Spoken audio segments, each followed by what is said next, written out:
और आज हम आपके लिए ऐसे ही कुछ आर्कियोलॉजिकल डिस्कवरीज लेकर आए हैं जिनको देखकर आपको उनके वजूद पर जरा भी यकीन नहीं होगा। तो चलिए शुरू करते हैं आज की इस मजेदार वीडियो को। Number 1, cave paintings.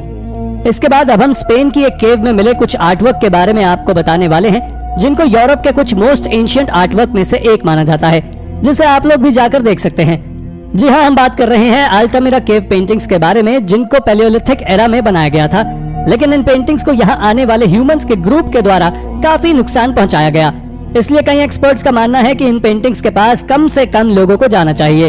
आपकी जानकारी के लिए बता दूं कि ये साइट यूनेस्को की वर्ल्ड हेरिटेज साइट्स में से भी शुमार है, जो कि आज से 14,000 से 20,000 साल पुरानी मानी जाती है, और इस केव में कई तरह की एंशिएंट ह्यूमन ट्राइब्स रह चुकी हैं।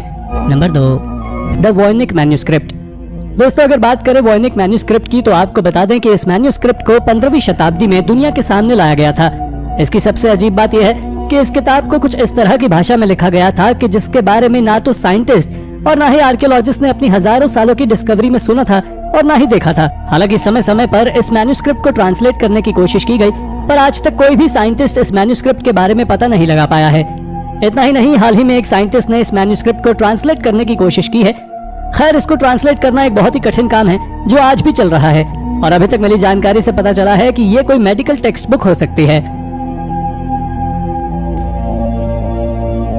Number 3, footprints. दोस्तों, हमने अभी तक अमेरिका में जितने भी इंसानों के इतिहास के बारे में जानने की कोशिश की है, हमें उससे कई ज्यादा मिस्टीरियस चीजें मिली हैं, जिनमें से कई इंसानों के धरती पर आने से भी पहले की है। और ऐसे ही कुछ फुटप्रिंट्स के सेट्स को सितंबर 2021 में न्यू मैक्सिको के व्हाइट सैंड नेशनल पार्क में खोजा गया था। हैरानी की बात तो ये है कि ये फुटप्रिंट्स आज से करीबन 23,000 साल पुराने हैं, जिनमें से कई फुटप्रिंट्स को टीनेजर्स और यंग चिल्ड्रन के बताए गए हैं। इस एरिया के बारे में साइंटिस्ट का कहना था कि यहाँ सबसे पहले लोग 16,000 साल पहले आए थे, लेकिन इन फुटप्रिंट्स के मिलने के बाद साइंटिस्ट भी चौंक गए हैं। साथ ही साइंटिस्ट और एक्सपर्ट्स आज तक ये भी नहीं जान पाए हैं कि ये फुटप्रिंट्स किन लोगों के हो सकते हैं और यहाँ उस समय किस डायनेस्टी के लोग रहा करते थे।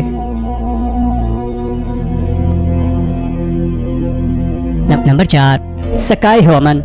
दोस्तों, पेरू में पाए जाने वाले सकाई ह्यूमन कॉम्प्लेक्स के बारे में कई सारे आर्कियोलॉजिस्ट और साइंटिस्ट का कहना है कि इसे इनका पीपल ने बनाया था, और इस कॉम्प्लेक्स को जिस समय बनाया गया था उस समय को हम प्री इंडस्ट्रियल पीरियड के नाम से जानते हैं। इसका मतलब है कि इसको बनाने वाले लोगों के पास उस समय बिल्डिंग्स बनाने के लिए उचित हथियार नहीं हुआ करते थे, जिसकी वजह से पूरी की पूरी साइट को हाथों से बनाया गया है, जिसे आज के समय में बनाना लगभग इम्पॉसिबल है।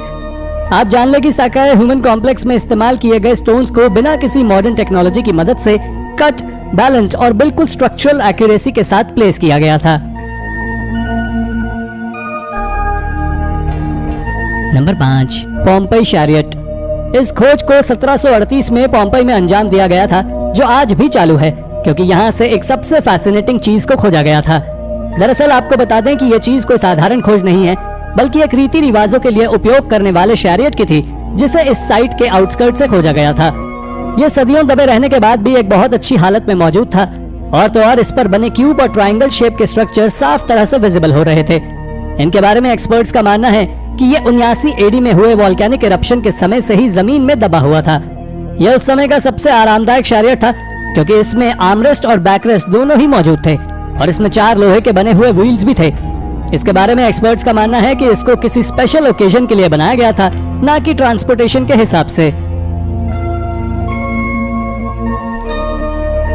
तो दोस्तों, ये थी हमारी आज की वीडियो। अगर आपको वीडियो पसंद आई हो तो वीडियो को लाइक और चैनल को सब्सक्राइब करना बिल्कुल ना भूलें। धन्यवाद।